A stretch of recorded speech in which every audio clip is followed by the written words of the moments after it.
Calix Merrow slams the amputation saw into the leg, and the canvas tent fills with a rasping, metallic breath that gnaws at the nerves like a beeswarm of knives. The field hospital hums with the low din of iron, drip, and booted feet. Men groan. The shouts of orderlies, the hiss of ether, the dull thud of a hammer as bones settle into the quiet of a back room. The night outside is a dull gunmetal grey, rain tapping at the canvas like 1,000 careful fingers. The odour of hot iron and antiseptic fills the air, mingling with smoke from a coal stove that breathes warmth into the cool air. A single kerosene lamp trembles on a wooden crate, casting jaundiced halos on wrinkled bandages and the pale, chalky skin of a man whose breath is a ragged metronome. Calix Merrow works by the patient's bed, the saw biting through bone with a sound that is both cruel and necessary. The soldier beneath the cloth writhes, his lips pressed tight, teeth catching at his own tongue as if to swallow down the fear that gnaws at the edges of every man who faces the loss of a limb. The doctor's gloved fingers are sure, their touch a careful balance of ice and heat, of skill and mercy. He speaks in a voice that barely rises above a whisper, steady as a drumbeat. "Steady now, son. Breathe through it. We'll get you through this."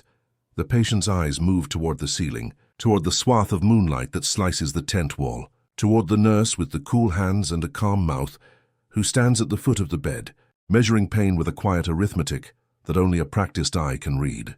The nurse's presence is a pale steadiness in a room that tilts with the weight of suffering, and she breathes softly, her linen dress brushing against the straw-strewn floor with a sound like wind through dry grass. The ether-laden air dulls the edges of the world. The patient's pulse steadies, the room widens and narrows with each shallow inhale. A cough from the far corner, a second bed. A second life, a second story of grief, pulls Merrow's attention away for a heartbeat. The man there wheezes, the sound like stale bellows pleading for the mercy of oblivion, for a moment where the world will forget the shaft of metal that pulled at his thigh and mangled his leg. The doctor wipes the sweat from his brow with a cloth rough as burlap, the fabric gritty against his skin, and returns to the leg, to the rhythm of the cut, the careful angle, the patient's pulse dancing under the man's chest, as if it knows the tempo of a drum. In the corner, the nurse moves to adjust a blanket, the fabric sighing as it shifts. The patient beneath the bandages is now quiet, his breath regulated, his skin pale under the pale lamp. The room's sounds settle into a stubborn quiet, the whisper of cloth, the soft drip of water into a tin cup, the sigh of a man released from pain by the one medicine the war can offer with any true mercy, time. But then, as the bone is laid bare and the world narrows to the old ache of a limb severed from its body, a tremor runs through the space, a ripple that's not of wind or rain. Merrow senses it in the back of his skull before his eyes register the moment. The light catches something that should not be seen outside of a doctor's study, something that should be hidden away in the privacy of a patient's body and kept there, away from the glare of steam and antiseptic and the blunt, unrelenting truth of pain and survival. The bed to his left is occupied by a woman with a shawl drawn tight around her shoulders, a body that lies still but is not sleeping.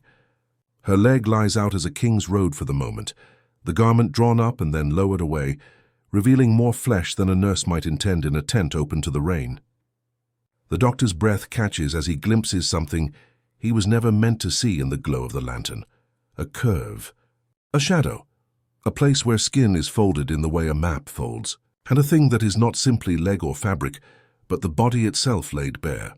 For a moment the world seems to tilt, the stinging air of ether fades, the sounds of the war dull to a whisper, and all the senses cluster into a single, shocking truth that makes the doctor's blood run cold.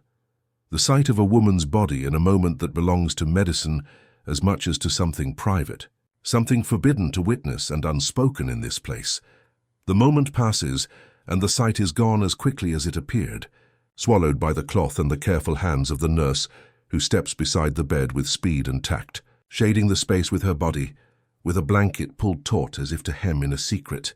The sight remains in Merrow's memory, however, not as a memory of desire, but as a memory of violation. The violation of boundaries that exist between healer and patient, between public war and private body, between a man's professional oath and the raw nerve of human vulnerability. The operation continues. The cutting becomes a rhythm. The gasps of pain from the soldier sound like distant thunder. And the nurse speaks in a low voice to the surgeon at the far edge of the bed, words that are half instruction, half consolation. Mero answers with a nod, and he returns to the work with a patient's precision, his hands moving with the economy of a craftsman who has learned to hear what the blade cannot say. The soldier's scream of pain is not the only sound in the tent. There is a whisper, soft, urgent, almost a prayer, spoken by the nurse as she lays the tools in their tray and checks the wrapping around the patient's leg. The nurse's breath is cool on Mero's neck as she stands close enough to share the same air, to catch the same chemical scent of hot iron and sour sweat that clings to every soldier and every volunteer who tends them. The smell of the canvas, warmed by breath and body heat, mingles with the scent of the resin used to seal wounds and the bitter tang of a disinfectant that stings the nostrils with its rough, sharp sting. The amputation finishes. The blade's bite is over. The room steadies and a hush settles like a blanket over a sleeping town. The soldier beneath the sheets is left with a terrifying, blunt truth. He has lost a limb, and the world will shift on its axis as a new life begins without that part of his body. The doctor sets his tools down with the same careful reverence with which he first picked them up in medical school, the weight of years of study pressing down on him as if to remind him of the stakes of what he does every day in a war-torn country, in a tent that is both shelter and trap. But the moment of shock, the moment of naked truth lingers in the air. The woman on the other bed, who has watched with a quiet intensity as the operation occurred, remains still, eyes flicking toward the door as though searching for a way out, a signal to the world that this is not her battle to watch, but a war she cannot escape. The sight she bore witness to, a sight that should never fall into a healer's gaze as a spectacle, leaves a mark upon her face, a line of resolve that tightens her mouth and sharpens the edge of her features. She sits up a fraction, a tremor running through her body that has nothing to do with the tremor that follows pain, and she speaks in a voice that is both breath and blade. "Do not tell," she says, and the words drop into the tent like a cold blade. "Do not tell anyone what you saw. If you do, it will be your life that ends in a way you never imagined." Mero keeps his lips pressed tight, the words inside him a storm of caution and reflex. He does not answer at first. He looks at the soldier's leg, at the pale stump that is now the body's new frontier, and then at the woman's hands where her own future might hinge on a single decision, whether to pull the thread of a secret that could untether a man's career from 100 different knots and make him a target in a war that eats the flesh of forgetfulness. The nurse, a pale, patient, unyielding woman who has learned to read the tides of fear in the eyes of every patient she tends, leans closer to him, her voice low and even. "You heard it too," she says, not as accusation but as shared acknowledgement of the truth that will likely follow them into the next day's practice, the next night's surveillance of the wounded, and who among them might talk and who will not.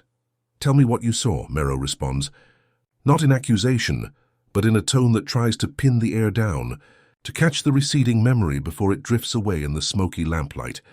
She does not answer with mere words. She shifts the nurse's shawl around her shoulders, and her eyes lock with Mero's in a way that makes the space between them feel suddenly intimate and dangerous at once. "The world will not be kind to you if this becomes a story," she says, the words crisp as frost, the breath a small cloud that vanishes as quickly as it appears. "And the world will not be gentle with me if I speak." Mero's jaw tightens. The room's even breath tightens too. The soldiers pulse the hush of bandages and cloth, the distant thunder of artillery beyond the hills, all listening for a decision that must be made in a single moment. A decision that would, in time, define the moral shape of the war within a hospital tent, as surely as it defines a man's future in his own house back in the town he calls home. He chooses silence, not from fear alone, but from something heavier and more stubborn than fear, a physician's oath to protect the patient's welfare, and a private understanding that some lines, once crossed in the heat of a war, cannot be uncrossed by a single confession, not in a world where power and danger know no mercy. And so the night continues in the mercy of ether and the roughness of linen and the soft, unspoken agreement that binds a doctor and a nurse in a room where the line between public medicine and private memory is the very thing that must stay hidden to keep another man alive.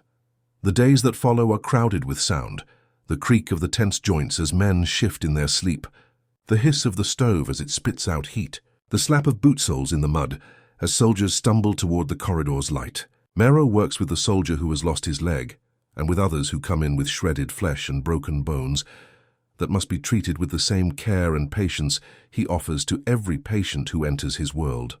The war, in its stubborn, unyielding way, continues to press its large, dirge-like hand upon the hospital's roof, the rain tapping as insistently as 1,000 questions.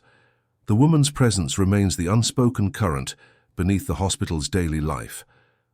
A quiet, patient woman whose body bears a wound that is not visible to the naked eye, but is every bit as real as the amputated limb that now rests in the soldier's bed. She moves with a careful grace, smoothing the sheets, adjusting the lamp's glow and keeping herself apart from the more obvious scenes of blood and bone on which Mero's hands are forced to dwell. She speaks rarely, but when she does, her words are measured, like someone who has learned in a long life to weigh every word before it leaves her lips. Late one evening, when the wind has shifted and the rain has stopped, she sits by the door of the tent and waits for Mero to finish with another patient. The air is cooler now. The smell of carbolic acid and damp wool thicken the throat. The nurse's eyes are on the door and hers are not. They meet Mero's for a moment, a fleeting exchange of knowledge that they both know will change nothing and everything simultaneously. The tension between them coalesces into a drought of speech that neither can break. "Tell me you won't forget," she says at last, her voice barely more than a breath. "If you speak, there will be consequences that you cannot imagine." Mero understands that she's not threatening him with a weapon, but with consequence, the loss of a career, the ruin of reputation, the possibility of a life broken by war's unyielding hunger for silence. He gives a slow nod, not a promise but a vow to keep the secret, to carry the burden of what he saw as if it were a medical instrument, heavy, unrelenting, and always ready to be dropped if the weight becomes too much to bear. The war goes on, and the days bleed into nights and then into days again. Mero's hands grow steadier with each patient who enters the tent. His eyes sharpen with the knowledge that pain has a public face and a private face, and that the private face must sometimes remain unspoken to spare the world another catastrophe of shame. The woman's presence remains a ghost, a figure who sits in the corner and observes, who moves when she must, who speaks only when it is necessary, and who never reveals the secret she guards as if it were a map to a city that must never be found. One morning, a courier arrives with news from the front. The message is grim and carved with the same rough edge that marks a soldier's fate. 30 died at the last assault, and 50 more lie broken in the mud, each one a walking history of the war's cruelty. The numbers hang in the tent like iron gall, heavy and inescapable, and Mero's breath catches in his throat as if the words themselves are needles threading a pain he cannot name. The nurse moves closer, her face a mask of quiet, but there is a steel in her eye that warns him this news will ripple through their lives in ways neither can predict. That night, a shadow passes under the tent's flap, a figure who does not belong to the hospital's music of care and healing, but to the war's own dark music of strategy and fear. It is the officer, a man who has seen too much to fear much, who steps into the warmth and asks about the patient with the amputated leg, about the quiet nurse, about the doctor who wields the blade with such clinical mercy. He speaks bluntly, his breath measuring the distance between what is legal and what is permitted by the men who write the rules of war on desks of ink and blood. Mero answers with a calm, practiced tone, and the nurse remains silent, a quiet sentinel in the corner near the stove, where the steam gathers and fogs the air. The officer's questions are intrusive. They press on the delicate boundary between professional duty and personal life, and Mero's memory flickers to the moment of discovery, the moment of shock, the moment before silence took root. He refuses to confirm any rumor, with more than a professional nod, a measured sentence about the patient's welfare, about the necessity of attention to pain, about the long road to rehabilitation for the man who has lost a limb and must now navigate a world in which walking, again, is the battle he must win. The officer leaves with a rustle of cloak and a smell of coal smoke on his sleeve, and the tense warmth returns with a sigh.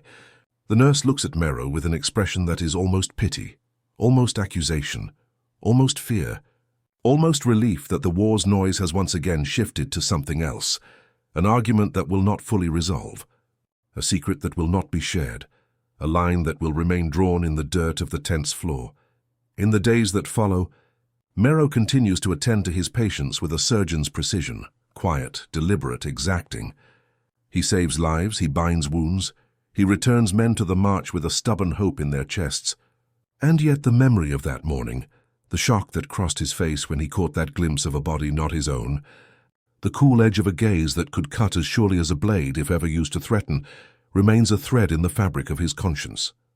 It suggests a different law, one that governs the intimate spaces of a field hospital, as surely as any military order governs the battlefield. And it reminds him that in war, every life has a private corner of truth that must be guarded with all the discipline one can muster. The woman's quiet presence continues to hover at the edge of his world, a constant reminder of what was seen and the price exacted for it. She never speaks of the incident, never touches the subject of the discovery again, but her eyes carry a warning, and a warning can be sharper than any blade. She sits with her hands folded, her breath steady, and her silence becomes a weapon of its own, a shield that both protects and endangers the men who walk the line between healing and harm. Mero's life moves on through the war's churn, disease, hunger, the fear of starvation, the constant threat of a new assault that might melt the tents with a single shell. He remains for the most part the same man, precise, reserved, and deeply human in the small gestures that betray him, the way he pockets a torn sleeve with care, the way he wipes his own gloves on a rag, with a tenderness that belies the steel edge of his saw, the way his breath slows when he looks at a patient's eyes and sees not just fear but a question he cannot yet answer. But the war is a room that never fully empties of its secrets. The memory of the moment when he looked and saw something private laid bare never leaves him entirely. It is a memory that sits at the back of his neck, like a noose of cold air that tightens when the night is too quiet and the tent breathes too slowly. And in those quiet times, when the world narrows to the rhythm of a patient's pulse and a lamp's dim glow, he remembers the woman's gaze, calm and unyielding, and the way her whispered warning lies in wait, ready to rise again with just the right echo in the right ear. The war drums on, the wounded arrive, the amputations repeat. The bodies pile like a growing unwelcome crowd at the gates of a city that has known nothing but siege. And through all of it, Mero remains a man of science and oath, trying to do right by those who suffer, trying to keep the world from tipping into a chaos of fear and rumor. He does not confront the memory of that morning with bravado or with confession. Instead, he threads the memory into the patient's care by the numb. Careful means a doctor uses to forget nothing and forgive everything. One final return to the bed of the man who has lost a leg, a young recruit with eyes that have learned to blaze with stubborn courage, even as the world remains a blur of pain around him.